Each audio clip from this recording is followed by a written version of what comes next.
Y comenzamos con otro tomo más, chicos, otro capítulo de la segunda venida de Cristo. Estamos ahora en el discurso 18 de la segunda venida de Cristo, ¿sí? Página 351. Adorar a Dios en espíritu y en verdad. Es muy fuerte este capítulo, chicos. A ver, un segundito que voy a encender la otra luz.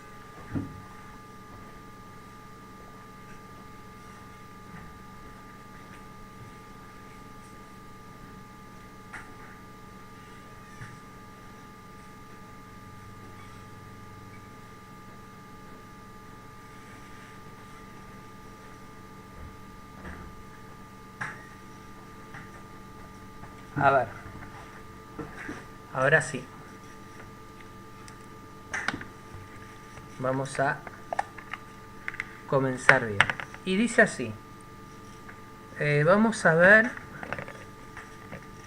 a Juan capítulo 20, capítulo 4, versículo 20 a 24. Dice, nuestros padres adoraron en este monte, pero vosotros decís que el lugar donde se debe adorar es en Jerusalén. Y Jesús le contestó, créeme, mujer, que llega la hora en que ni en este monte ni en Jerusalén adoraréis al Padre. Vosotros adoráis lo que no conocéis. Nosotros adoramos lo que conocemos, porque la salvación viene de los judíos.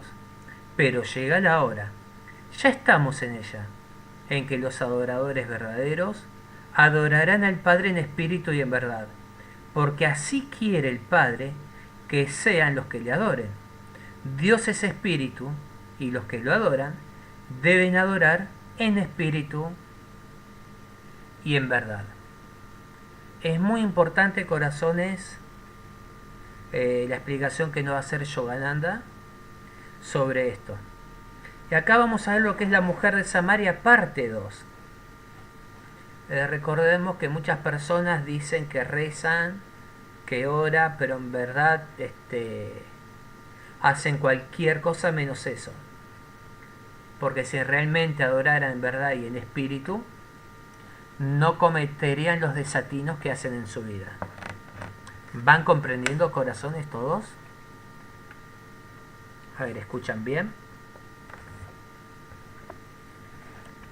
Entonces,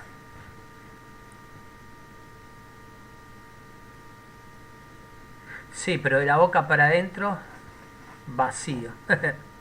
Bien, entonces, habiendo reconocido a Jesús como profeta de Dios, la mujer de Samaria le pidió su guía espiritual con respecto a la controversia, la comprometida pregunta sobre cuál era el lugar apropiado para adorar Jerusalén, como creían los judíos, o el monte cercano que era sagrado por los ancestros de los samaritanos. No se olviden que el lugar de los ancestros era el monte Sinaí, ¿sí? Donde allí terminó anclada el arca de Noé, ¿recuerdan? Y también donde Moisés fue a buscar las tablas de la ley. Entonces, en respuesta, Jesús dejó de lado tanto el monte como Jerusalén y se refirió a la realización del ser, la Jerusalén interior, donde los verdaderos devotos de Dios, después de haber ascendido al monte sagrado de la meditación, le adoran en el templo de la comunión real del alma con el espíritu. Es decir, ¿vieron cuando meditamos y vamos subiendo la energía a través de los chakras? Recuerden que en el Apocalipsis, o libro de las revelaciones, hay 7 sellos y 7 iglesias, que alguien tiene que aprender a qué, a retirar esos sellos. ¿Y cómo podemos lograr eso? ¿Se comprende? Bienvenida, Arara. Entonces, Jesús señaló que la mayoría de los creyentes participan de las ceremonias o rituales, pero no conocen el objeto de su adoración. Aquellos que poseen la conciencia divina y comulgan con Él, pueden hablar en verdad acerca de la adoración de Dios. Si la adoración ceremonial, ya sea por medio de las diferentes imágenes veneradas en las diversas culturas a lo largo del tiempo, o mediante oraciones, cantos o himnos propios, o a través de la realización de ritos simbólicos, se encuentra desprovista de la comunión interior. Rara vez se eleva la conciencia del adorador más allá de vagos conceptos acerca de la divinidad, pero no logra conducirle a la percepción real de Dios. Por eso Jesús dijo, adoráis lo que no conocéis. Pero vean, corazones, que esto cada vez se va poniendo cada vez más interesante e intenso, ¿sí? Si una persona es profundamente sincera y devota, cualesquiera que sean las palabras que utilice para dirigirse a Dios, y sea cual fuere el concepto de la divinidad que anime dichas palabras, Dios le responderá. Pero la mayoría de las personas no expresan su adoración con la convicción proveniente de la experiencia de que Dios es real y de que Él está escuchando sus oraciones, que Él se encuentra justo detrás de sus pensamientos, detrás de las palabras de su oración, detrás del amor que sienten por Dios. Si orasen con la mente y el corazón indisolublemente concentrados en esa presencia que mora en su interior, conocerían a aquel a quien adoran. Fíjense en, corazones. Yo, por ejemplo, cuando hago una oración, ejemplo, el Padre Nuestro. Después el Padre Nuestro desmenuzado cantado.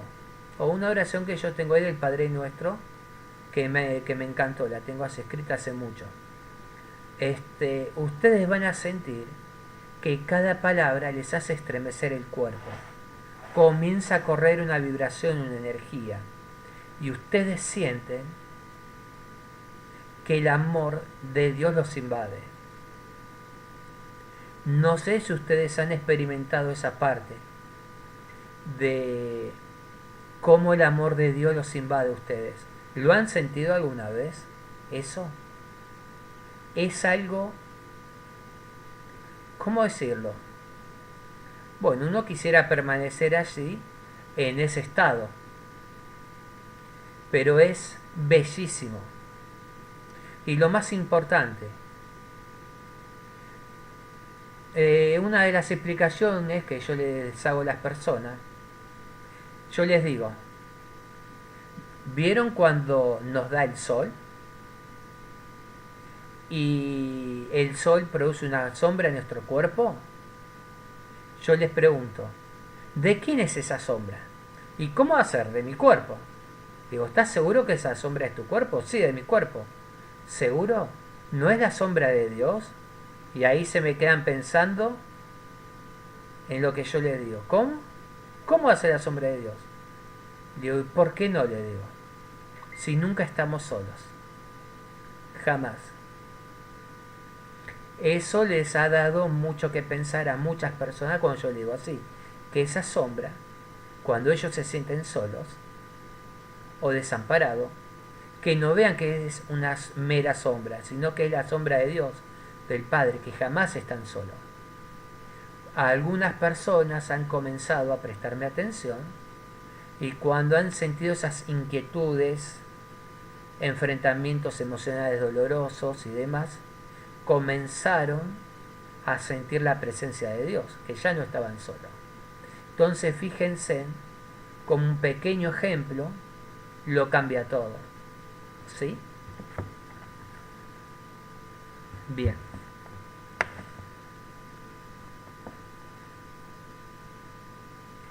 Sí, hay sombras y sombras, pero hay una que es la de Dios. Yo me refiero a esa arara, ¿sí?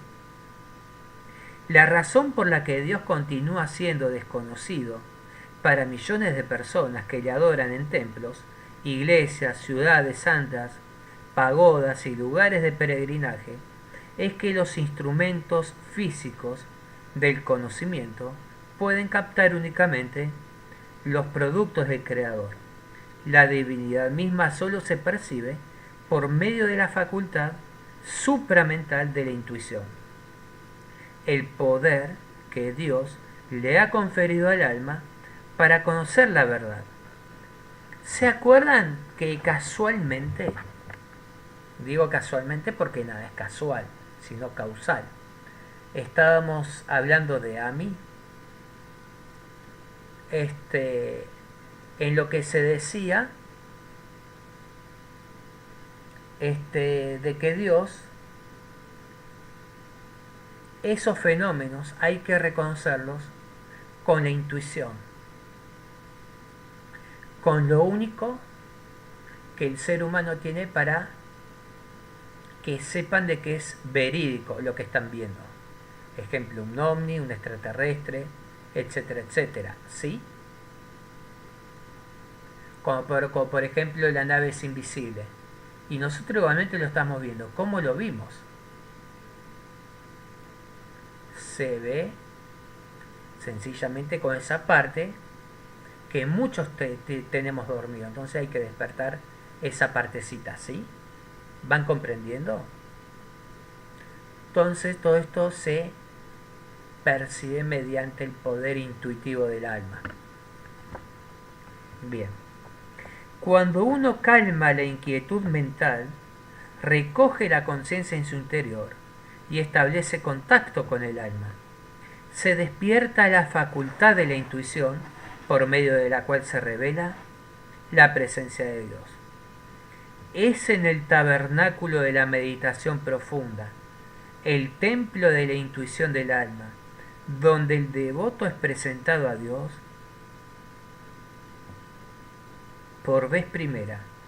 Para quienes hallan a Dios en su interior, Él deja de ser un misterio oculto tras sus variadas manifestaciones materiales. Por ello, en respuesta a la pregunta de la mujer, con respecto a cuál era el mejor lugar externo de adoración, Jesús esclareció la diferencia que existe entre las condiciones de adoración dictadas por el dogma teológico sacerdotal y el modo sagrado de adorar a Dios en verdadera comunión con Él, en espíritu y en verdad. Es posible que un majestuoso templo de coste multimillonario atraiga una concurrencia aristocrática impresionada por el confort de los mullidos asientos de terciopelos, la ornamentación, arquitectura y la complejidad de los oficios religiosos. Pero el Dios omnipresente, aquel que reside en el templo del cosmos, en la cúpula tachonada de estrellas de la eternidad, iluminada por soles y lunas, no se deja seducir por el despliegue de pompa y riqueza de los edificios que el hombre, con su vanidad, ha creado. Él se deja atraer fácilmente, sin embargo, por el altar de la meditación de quienes establecen un templo de Dios en su interior. No es casualidad que Jesús, después de haber arrojado a los cambistas del templo de su padre, dijo: destruyan este templo y en 3 días lo reconstruiré, refiriéndose al cuerpo humano. Es decir, el cuerpo es el Hijo y el altar de Dios. ¿Se comprende cómo todo encaja, corazones? Que el cuerpo es el templo de Dios. Entonces, ¿cómo tenemos nuestro templo? ¿Lo cuidamos? ¿Lo valoramos?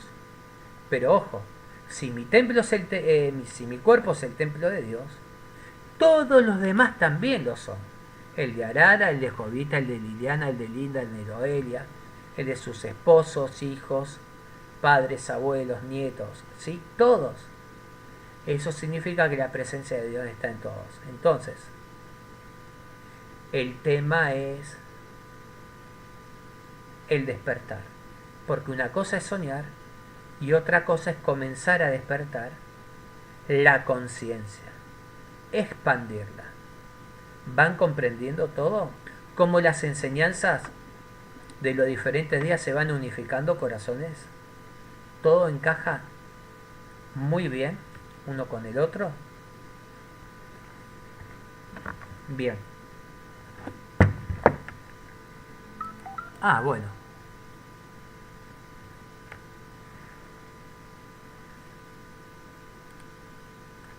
Cinco, 4, 3, 2, 1, 0, poco.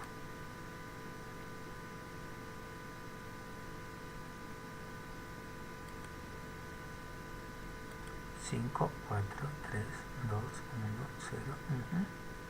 A ver, ahora.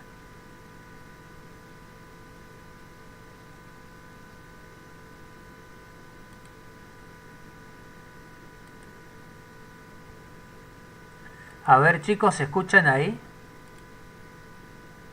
A ver, ¿oyen ahí, corazones? Bien. Me sacó de una patada en el traste. Bien, vamos a ver. Acá estamos. Bien. Les estaba diciendo, ¿ven la imagen, chicos, ahí?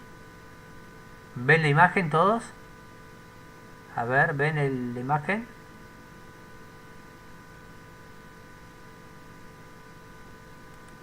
Bien. Les estaba diciendo, corazones, que las enseñanzas de todos los días, cómo van cerrando, cómo están sincronizadas uno con la otra, ¿sí? Todo encaja perfectamente. Bien. Veamos, a ver. Acá, llegamos acá. Es posible que en un majestuoso templo... A ver, esperen. Llegamos hasta acá, bien. Entonces, sí y cómo. Aunque el Altísimo no habita en casas fabricadas por manos humanas, como dice el profeta, el cielo es mi trono y la tierra el escabel de mis pies, dice el Señor. ¿Qué casa me vais a construir? ¿O cuál será el lugar de mi descanso? ¿Es que no ha hecho mi mano todas las cosas? Bien, acá está citando a Hechos de los Apóstoles, capítulo 7, del 48 al 50, que se cita, corazones, fíjense, en Isaías, capítulo 66, versículo 1 y 2. Esto es la concordancia entre el Antiguo Testamento y el Nuevo Testamento, ¿sí? Bien. En mis primeros años de viajes y conferencias por todo Occidente, a menudo me sentí asombrado ante el contraste que existía entre la práctica de la religión, tal como yo la había aprendido de los santos conocedores de Dios en la India, y el enfoque occidental tradicional. En cierta ocasión, Dios me mostró una imagen ilustrativa. Fíjense que esto es una experiencia de Yogananda, ¿sí? Bien. En un lugar había un inmenso y resplandeciente templo con decoraciones de mármol y una elevada cúpula dorada. Tenía capacidad para albergar una congregación de 10.000 fieles. En sus muros resonaba el eco de la música del órgano y de un glorioso coro que entonaba himnos de alabanza al Señor. Todo era imponente y gratificante, y yo lo apreciaba y admiraba. Luego, Dios me hizo contemplarme, sentado en meditación, junto a un árbol, bajo el dosel del cielo abierto, acompañado de unas cuantas almas sinceras. La luz de Dios pasaba a través de todos nosotros. Dios me preguntó qué prefería, si la grandiosa iglesia desprovista de su presencia o el árbol, templo, habitado por él. Sin dudarlo, ni por un instante, preferí estar bajo el árbol envuelto de Dios. ¿Quién fue uno de los primeros en meditar debajo de un árbol, corazones? Fijémonos. Siddhartha Gautama. Otro de los que también estuvo meditando fue Ahura Mazda. ¿Se dan cuenta? Más antiguo todavía. ¿Cuántos grandes seres espirituales han encontrado la iluminación debajo de un árbol o en una cueva? ¿Van comprendiendo, chicos, la comparación?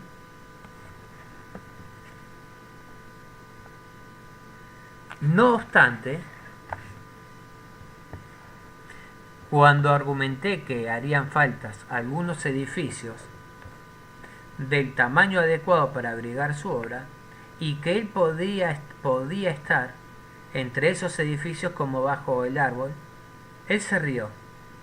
Dios está presente en el templo y también se encuentra bajo el árbol, pero él solo es posible percibirle cuando en el recogimiento de la mente durante la meditación se abre la puerta del santuario interior del silencio. Ni la pompa ni la miseria abren esa puerta. Se abre de par en par sobre sus mágicas bisagras cuando las elevadas vibraciones del alma del devoto que se halla en adoración hacen girar esa llave. Chicos, fíjense, fíjense que últimamente estamos meditando mucho en la presencia de Dios. Comenzamos por la meditación básica. ¿Recuerdan? Aprender a controlar la respiración.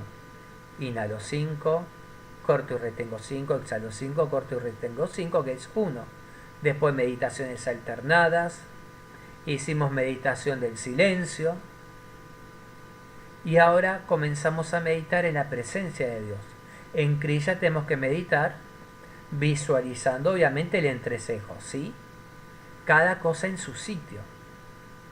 No nos olvidemos jamás de la presencia de Dios en nuestro interior. Porque sin Dios no somos nada y con Dios somos todos. Con Él se nos abren todas las puertas, en especial las que nos permiten verlo, oírlo, sentirlo. ¿Sí? Bien.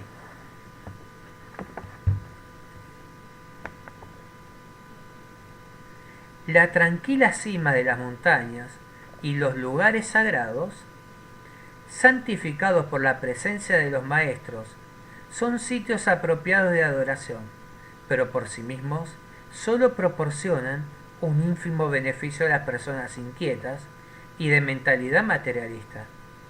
Muchas personas mundanas han construido templos en la cima de las colinas y han vivido en lugares de peregrinajes solo para descubrir que su ambiente interior continúa siendo el templo de adoración material de los pensamientos sensoriales, abreviando el ego, ¿sí?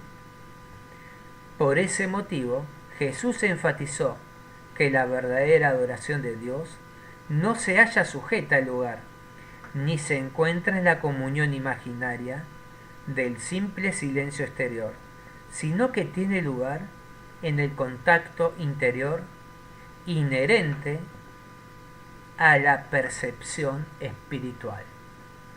Recuerden que una cosa es la percepción de los sentidos, el tacto, el gusto, el oído, el olfato, la visión, y después tenemos el sexto sentido o intuición. Y después de ese sentido hay otros sentidos más. ¿Van comprendiendo?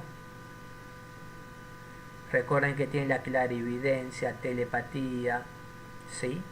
Por decirle algunas otras cosas. Que todavía, fíjense en que son, entre comillas, dones de altísima y muchísima responsabilidad. ¿Van comprendiendo? porque se tiene que aprender a respetar al prójimo, a las personas. No importa si son maestros, si son, como dicen algunos, infieles o ignorantes, si no tienen culturas, si están refinados, desprovisto de cualquier tipo de apreciación egoica, ¿sí? Aprender a respetar al ser de luz, Dios, que habita cada persona, ¿sí? ¿Se entiende ese punto? Si comenzamos a tratarnos entre todos como hijos de Dios y como hermanos, pero con sinceridad desde el corazón, ustedes van a ver cómo cambian no solamente nuestras propias vidas, sino cómo cambiaría el mundo, dejando de lado las doctrinas, los dogmas y todo aquello que separa y mutila la libertad del espíritu. ¿Van comprendiendo, corazones? Todo cambia. Y se darían cuenta qué ridículo es ponerse celoso o envidioso por esto, aquello o lo otro, que verdaderamente no tiene sentido. ¿Cuántos tiempos, cuántas vidas las personas pierden encerrados con esos pensamientos tan bajos y vacíos? Bien. Los devotos que por medio de la meditación recogen en su interior la conciencia que se encuentra dirigida hacia lo externo, al retirar la atención de su identificación con el cuerpo mortal y con la naturaleza material, descubren a través de su experiencia directa que es Dios. Solo ellos saben lo que significa adorar a Dios en verdad. Solo ellos han encontrado el camino para alcanzar la salvación. Yo siempre les estoy diciendo que el esfuerzo es personal. ¿Recuerdan? Es intransferible ese esfuerzo.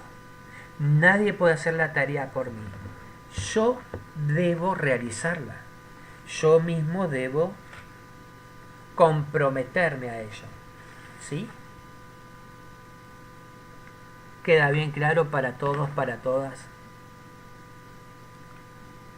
Son unos versículos tan cortos, pero muy profundos, corazones.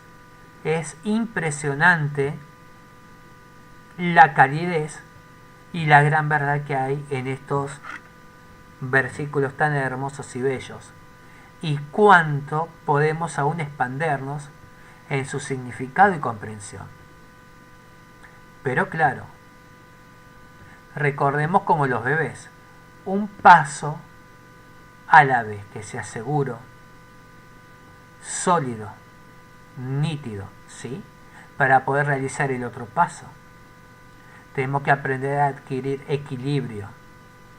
Tenemos que ir desarrollando la conciencia, expandir esa conciencia y luego permitir que el Padre nos abrace con su presencia. Porque cuando el Padre se hace presente, corazones, Él nos está abrazando y nos está sosteniendo. Pero claro, hay que permitírselo. Recordemos lo siguiente. Muchos se quejan de Dios porque lo abandonó, porque no le ayudó. Dios jamás nos ha soltado de la mano. Somos nosotros mismos, nosotros solitos, los que nos alejamos de Él. Y por diversas circunstancias, celo, orgullos, incomprensión, se sienten abandonados. Con realidad ellos, es decir, uno mismo, es quien lo abandona. Entonces fijémonos la importancia de esto. Somos la mayoría reikistas, ¿sí? Terapeutas. Y como reikistas o terapeutas, sí o sí, no solamente hablamos de la energía divina, sino de Dios. Esto nos ayuda a comprender y a profundizar aún más este sentimiento acerca del Padre Celestial. Recordemos que co-creamos a día nuestras vidas, co-creamos a diario junto con el Padre Celestial, ¿sí? Lo que hacemos y realizamos. Y cuando hacemos Reiki o sanación, junto con Él participamos, interactuamos. Otra que nos hace madurar, nos hace crecer, Liliana. Pero lo más importante es saber que no estamos solos. ¿Sí se entiende, corazones? ¿Comprenden todos?